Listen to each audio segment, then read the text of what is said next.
Major funding for this program is made possible by grants from Bank of America, Merrill Lynch, and Perfect Building Maintenance, New York Community Bank, Kilroy Architectural Windows, Inc., New York's window company, Capital One Bank, Greenberg Traurig, LLP. Additional funding for this program is made possible by grants from AVR Realty Company, LLC, Briarwood Organization, Beechwood Organization, C.B. Richard Ellis, Cushman and Wakefield, Dime Savings Bank of Williamsburg, Hal Fettner, Durst Fettner Residential, First American Title Insurance Company of New York, F.J. Siami Construction, Friedman LLP, Gemini Real Estate Advisors LLC, Investors Savings Bank, Jack Jaffa and Associates Real Estate Consultants, James D. Kuhn Real Estate Institute at Syracuse University, Madison Realty Capital, Massey Knackel Realty Services, M&T Bank, Marcus and Millichap Real Estate Investment Services, Meridian Capital Group, The Moynihan Group, Margolin Weiner and Evans LLP, Newmark Knight Frank, Orphanides and Associates, SJP Properties, Sterling and Sterling Inc., Stonehenge Partners, Urban American, The Wickoff Group.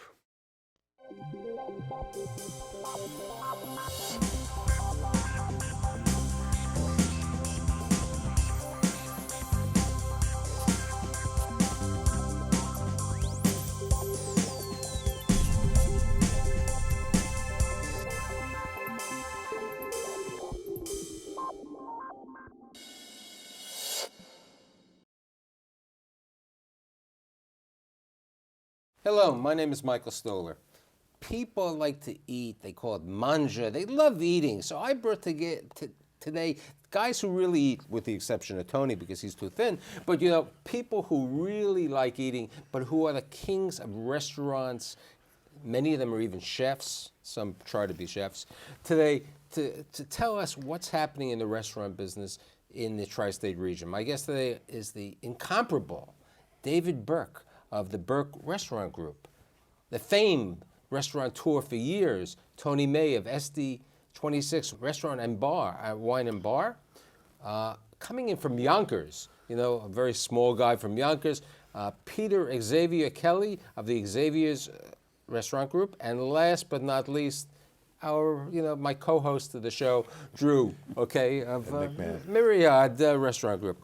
So I'm so happy to see you today, a couple pounds lighter. Yes. You told me if I bring you back, you'll be 60 pounds lighter next time over here. I'm on Tony May's regimen. I want to look as good as Tony. You should. No pasta for you. No, I haven't. No, you're right. I can't eat pasta, not even gluten-free pasta. No, okay. So, what's going on? You said things are even getting brighter in the restaurant business. Well, with the exception of dealing with the landlords. We're obviously restaurateurs and chef restaurateurs that are in New York City, and I think New York York City. No, please, he's not in New York City. He's in the He's Yonkers. He's Yonkers. I consider that part of the. But it comes up and Westchester. gets lost in Yonkers. Well, but Peter's terrific, and his restaurants are of the quality that you would see in New York. That's why he's our colleague, and I consider that. But in terms of business, Michael, I think we're having a good year. 2010 has been good.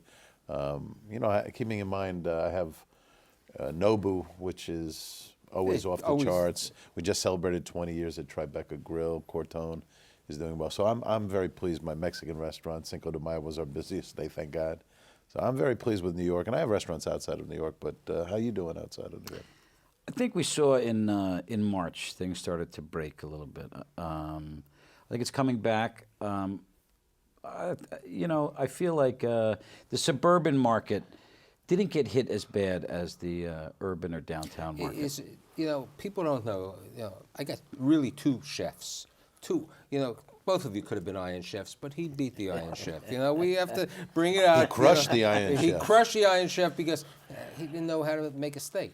But he's the grill. He's a grill expert. That's right. The suburbs, Yonkers, Hudson County. Who are your customers over there? And I'm going to ask the question because you just took something over in Rumson. Who are the customers that you see, and what's the price? What are you seeing? I think that I've been at this since 1983. We opened our first restaurant. My clientele is is suburban based. They live in Westchester, Rockland. They eat in Tony's restaurants, Drew's restaurants, the David's same restaurants. customer, It's they the sit in same our clientele, restaurants. but when they get to the country, the difference that for us as a suburban restaurant is that in the country they eat on their own dime. They're paying the bill, so they're a little bit more cost conscious, I think, than when they're in New York. But because a lot of the dining in New York, or to some degree, is expense account. Certainly at lunch and a good portion of it at dinner. We don't have the same. It's not the same in the country. Now, your cost structure, the food is the same cost, but your occupancy costs are far less than your occupancy costs when you're running a New York City restaurant, Maybe right? yes, maybe no. Can be, depends on if you want to purchase the property. Then Yeah. yeah. Our cost in the suburbs is the same because we bought the property. So But you have ownership. We have ownership. Hopefully, so there's going to be a nice improvement cost. in equity, right? Yeah, it's so a nice You cost. still have to survive. Yeah. The tough thing in the suburbs, depending on location, is that there's no business lunch, there's no tourism, there's no conventions. So you're feeding the same people every weekend. And you really, you have to be a little bit better. I think it's harder in the suburbs. You know, a couple months ago when I had Drew on the show, I said to him, you live in Ridgewood, everything, you work in New York, but you live in Ridgewood, you have everything. Why don't you open up in New Jersey? And what was your comment? They eat out on Fridays and Saturdays only. How I do think you it's now? fair. How do you survive you can't- in a suburban restaurant? People go 7 days a week to Tony Mays. People go 7 days a week to his. You gotta be get 7. creative. We close on Mondays in Rumson. It's the David Burke fromage. Tuesdays we were doing 10, 20 dinners. We created what we call Burger Night, which is now we went from Was 20. that the $4 burger? Or? It's a $25 burger. It comes with a salad and a glass of wine, but and there's music, so it's a night out. Now we do 150 people on Tuesdays. That's fantastic. With a check average of $55 because of the. So it's we took a dead night, the beginning of the week and made it another Friday night, and we did the same on Sundays by creating a brunch. So you got to get a little smarter out in the suburbs. You can't just wait for them to come. I had a restaurant in Portchester for a while, and we had people during the week, but they need a lot more attention than when you are in the city. I had You mean you people buy 'em coming in after when dinner we drink? first opened, and they would call me over and said, "Mr. May, we are so happy that you are here." He says, "But you better be here all the time and take very good care of me, otherwise I will not come back." I mean, they come right out and straight out and tell you. And obviously, it was, I could not stay there all the time, so I had to find a good manager, that would sort of extend the same courtesies to them as I would if I was there myself. It's not easy to find that person, no matter what you do. So I sort of tried to work it out. I was there for like 3 years, and then I just gave it away. I mean, I don't think I sold it. I think I just gave it away. I could not be in both places Now at the same you time. recently opened up a new restaurant. How is it? And you opened up in a tough time. You opened up in September. How is the change? I mean, you're in the Madison Square Park area, which became a neighborhood. I mean, originally by 11 Madison, and the Shake Shack and other situations, and it's become more of a community. How do you see that? Well, on Central Park South, the clientele there was strictly a destination restaurant because 59th Street, Central Park South, 40% of the inhabitants on that street, they're still on rent control. So you really did not have any local clientele. And for lunch, there wasn't that much for lunch either because people had to come from across the street. There is, it looks like, Columbus Circle is a small thing, but it's it's tough to come across. And people really don't want to do that. They like to come down from the office, get into a restaurant, come out and come right back up. So, it was not the greatest location for lunch business, and we did very well at night. That was our main thing. Moving from Central Park South to Madison Square Park has been quite an experience. I think that, first of all, I would have even renewed my lease on Central Park South, but the landlord wanted so much money, increased the rent by so much, and I had to redo the restaurant anyway, because after 20 years in one location, you really need to upgrade, you need to move on. You're in New York, you're not just in the suburbs, if you will. Sure. But in New York City, you really need to renew yourself constantly, otherwise you're out of business before you know it. And so I had to redo the place anyway after 20 years that I had not touched it. And for what I wanted to do, the space was not suitable enough for me to do a contemporary restaurant where I could do a different menu that, like I did at SD26. I wanted to do a different wine list like I did it at the new restaurant. And I wanted to have more private functions because I think that's a key today to stay in business. So all the things that I wanted to do was difficult to do at Central Park South. And now we're doing that. We're doing very good business. As far as how is business right now, I don't know. I have no past. So everything that we are doing now is new. No, but we're doing pretty good. But you bring up a very interesting situation, which I believe all of you, I'm not sure if you're into this specifically, is the catering business. I know you have a catering business. I know you have a catering business. We're doing a party for 750 people at the MoMA. So that's what I'm saying.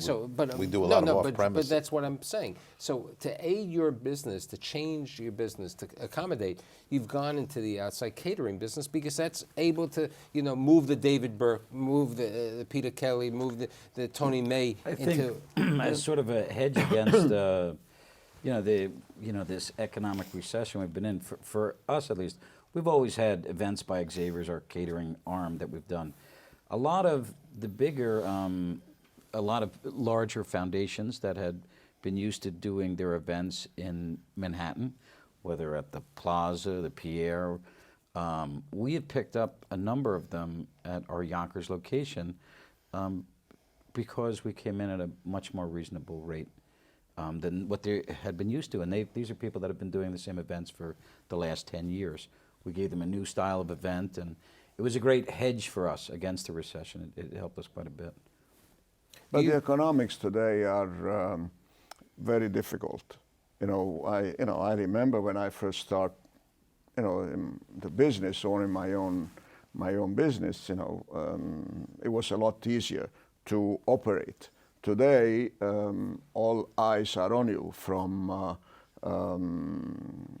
the customers who really, becoming a lot more difficult because what they want value, they want environment, they want service, they want all the things that we would expect in a restaurant. But when it comes to pay, there is a resistance on price increase. So you got to have your ball in the air all the time. So catering is a fallback position, if you will, so that you need to have a diversification in your restaurant. So if one thing doesn't go, the other goes. So if this thing doesn't go, the other one goes.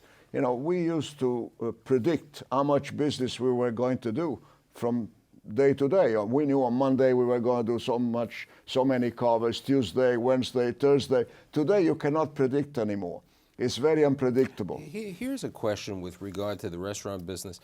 I mean, you were on Iron Chef. You've been on many shows. This week you were on ABC. How much has the Food Network, the Cooking Channel, which is coming out now, all this changed the restaurant business for you and in general? I think the good news is that food, which has always been part of our culture, is now really front and center. And even in Las Vegas, where food was an afterthought, where they had buffets for $10.99. When Steve Wynn saw that gaming was flat and he had to find a new revenue source, guess what? He put 8 restaurants in the Bellagio, and now everyone has followed suit. So food restaurants, for instance, in Las Vegas, are as big an attraction as Siegfried and Roy. Now, the good news about... Look what happened to Siegfried. Well, we know what happened there. The weird thing is that you can destroy your career as easily as you can promote your restaurants if you're on TV. I mean, the perfect example for me is Gordon Ramsay. Maybe he makes a lot of money on TV, but screaming and yelling at people, his restaurants have all, internationally, Michael, been impacted. And then there's a strange disconnect that the people who watch these TV shows aren't necessarily our customers, especially in the high-end restaurants. They kind of like the divers, drive-ins, and dives. That's why Rachel Ray and what's the name of the guy from Divers, Dives? But you know that the guys that go on television, you know, there's 10 of them.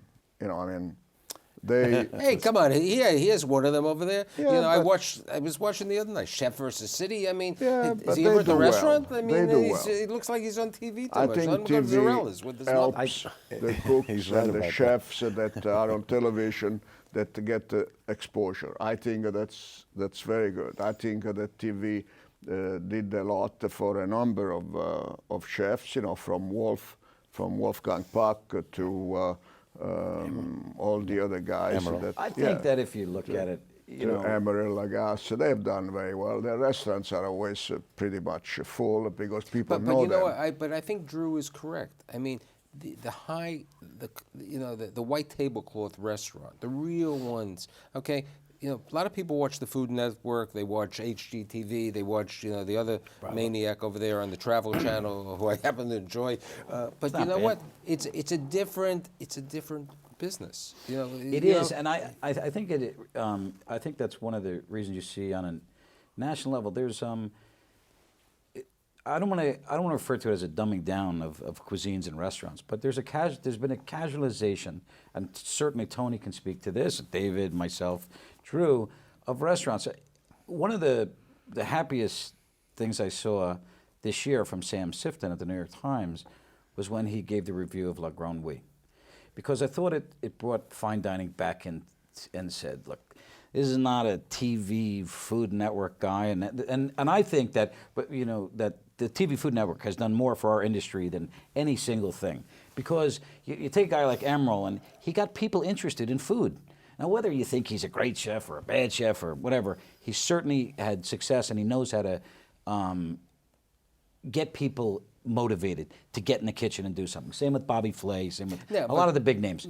But you know now, you know, like what you did in Yonkers. I mean, Yonkers has been revitalized, and part of it was due to XO. I mean, this was a change. But this is what happens in every community. You know, Madison Square Park had some restaurants, but now SD, people know when they go down to Madison Square Park, there's SD 26. Don't forget, Tribeca. You know, Tribeca, there's only one. There's a guy who started in Tribeca. Yeah. He's still the king at Tribeca, and you know, eat downtown. That's all he says on his cell phone. But culture, you know, New York. It's funny to hear Tony May say that 59th Street's a destination. Yeah. I mean, Tribeca's the destination. Tony, you could all No. But I think points Drew, are at 59th Street, Drew, including what he's Donald saying, Trump across the but street. what's true about this? Because I used to work in the Time Warner Center. People in the Time Warner Center over there, they don't want to cross over at listen, lunchtime. That's the listen, reality. You know, I had a restaurant in the plaza, and because you're next to the park, there's nobody working or living in the park that's coming in to eat. So you know, and it's not about the view. So it's really not the best location. The best location is to be surrounded by high Have you been rises. in the plaza recently? With everything is downstairs. It's like Trump Tower. It's a failure, and it's never going to be anything better. Yeah, but the restaurants are packed there. The Oak Room. No. Downstairs, we're talking about the food. The Todd Todd English. Todd English Yeah. is... All food. No. All food is, No, I don't think you they're know, packed. is the largest grossing. No, the Whole we're Foods. talking Time Warner? We're or- talking, we're not talking yeah, Time well, Warner. We're the talking plaza. about the plaza. The plaza. Michael, the one thing from a real estate idea, we really, restaurants in New York especially, have gentrified Absolutely. desolate areas. Look at the Lower East Side now. When I was a kid growing up, it was dangerous to go avenues A, B, and C. All these little restaurants. It's the rest at Tribeca. But still dangerous if you're not sporting a tattoo and a piercing. Wait a second. He has two of them. You know, I think one point I wanted to bring up because when Tony was talking and Peter was talking about their restaurants out of New York, you have to have the personal touch. Because, you know, I've been very loyal to Peter's restaurants. My in-laws live in Nyack, but he's on top of everything. There's always a presence.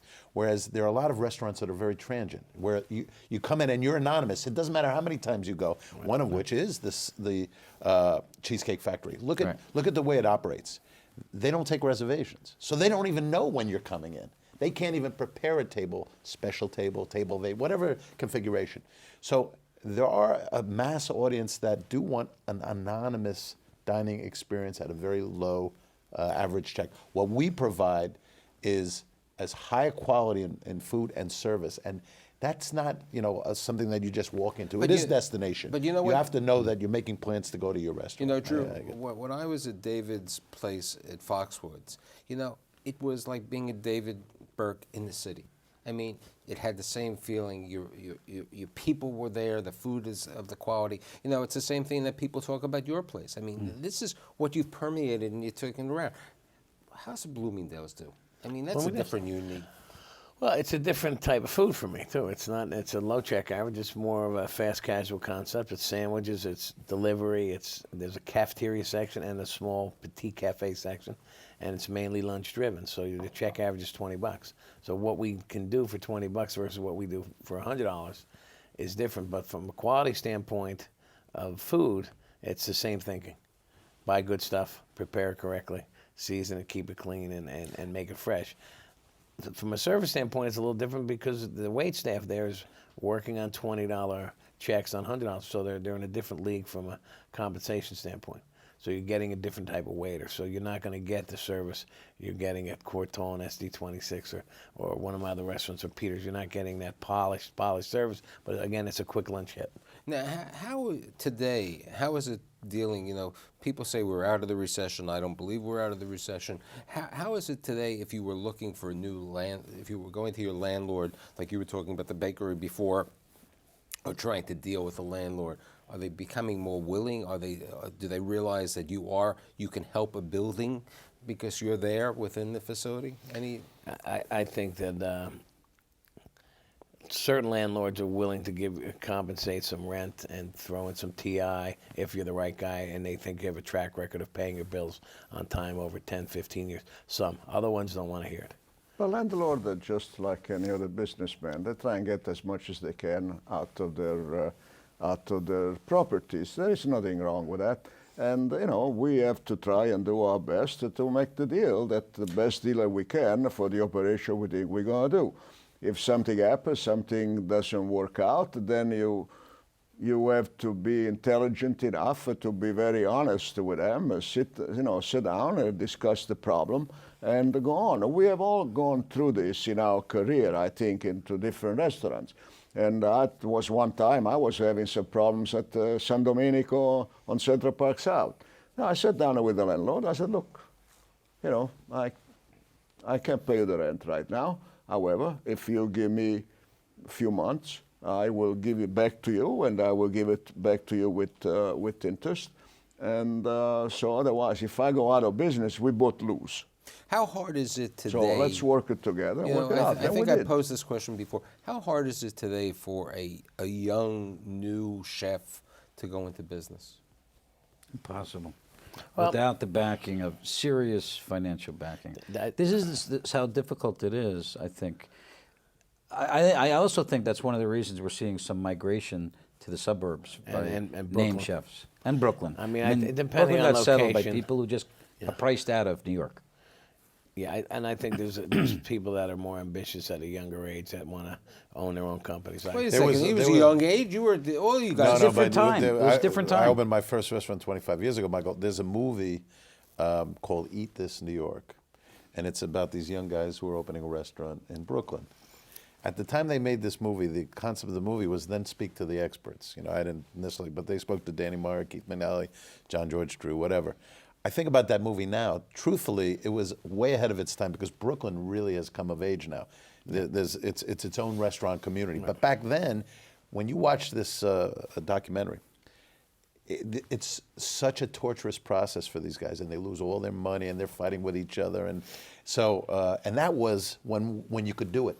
Yeah. Today, it's got to be $1 million. I don't care where you are, right? It's got to be very interesting. Even a renovation job. That's what I'm saying. A couple of weeks ago, I did a show on. I did a show on what's happening in Brooklyn, and I will tell you, and it's a question if you have the nerve to do it. They just built 2,000 brand new rental units in downtown Brooklyn. Where the only thing that's there today is Junior's. I mean, Gage and Tolan is no Right, longer it's there. closed, yeah. Abe, Applebee's is there. But these people are the young people who are making a living, who wanted to move there because they have nice new apartments. But there's nothing on Fulton Street. There's nothing on DeKalb Avenue. But you got 2,000 people. And they're living there. They got to go to Atlantic Avenue. They got to go to Atlantic Avenue to find something, and that's the only place. But so there are certain opportunities. There's a question. I mean, look, you're in the stadium, you're in Citi Field. There are different migrations over there. Right. Maybe in Barclays Center, maybe in the new stadium. When they open up the Nets Center, maybe there'll be fine restaurants over there. There will be. Yeah. But Brooklyn has always had a tremendous amount of people who used to come to the city to eat. Now, there is some very good restaurants where they can go to, fairly informal. Nothing wrong. Parkside is still owned by Italians, okay? But mostly There were two restaurants. No, but River Cafe was the Peter only Luger's and River Cafe. That yeah, was I it. mean, Let's be honest. And when David cooked Yeah. at the River Cafe, that's when they really earned the reputation. But I think the real estate aspect is just that's the. Tony has the best attitude towards it. Like, he got up and he moved. But how many years were you at San Domenico in that location? 20 years. So the landlord at one point was willing to work with you, but obviously at the end of the day, they felt confident they were going to get somebody else to replace you. I think and you were there for 20 years. You built the I location. think part of the You built the toughest thing location. for a new person, or even you guys to open up a restaurant, is the cost of dealing with a landlord, lease, TI improvements. And the second thing is knowing as a banker, banks don't like lending to people like you. Especially you risk, you make a hotel look good. Well, because the margins are so low. I mean, that's, I feel much more fortunate because I had an opportunity to purchase and own the real estate because, you're in a business that's got very low profit margins. If you're very good at what you do, you're something over 10%. If you're not very good at what you do, you're something under 10%. And that's the reality of it. I mean, and I'm talking about even some major players. I mean, that's where they are. So this is not a business that throws off a lot of profits. So it's hard to walk away, as a, you run a marginal business, and then at the end of the lease, you have to just walk away and give it back. I wish we can talk more, but hopefully in the new season, you'll all come back. But I'm really happy that I've assembled, or should I say Drew assembled for me, my executive producer, such a great group. My esteemed colleagues. My esteemed colleagues, the James Beards of the world, okay? David Burke, Tony May, Peter Kelly, and of course Drew. See you next week.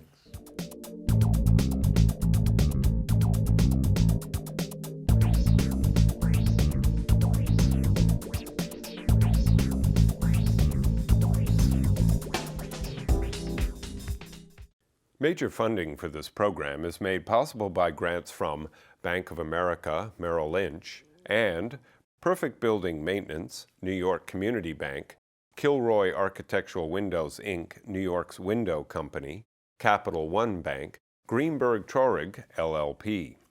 Additional funding for this program is made possible by grants from AVR Realty Company, LLC, Briarwood Organization, Beechwood Organization, C.B. Richard Ellis, Cushman & Wakefield, Dime Savings Bank of Williamsburg, Hal Fettner, Durst Fettner Residential, First American Title Insurance Company of New York, F.J. Siami Construction, Friedman LLP, Gemini Real Estate Advisors LLC, Investors Savings Bank, Jack Jaffa and Associates Real Estate Consultants, James D. Kuhn Real Estate Institute at Syracuse University, Madison Realty Capital, Massey Knackel Realty Services, M&T Bank, Marcus and Millichap Real Estate Investment Services, Meridian Capital Group, The Moynihan Group, Margolin Weiner and Evans LLP, Newmark Knight Frank, Orphanides and Associates, SJP Properties, Sterling and Sterling Inc., Stonehenge Partners, Urban American, The Witkoff Group.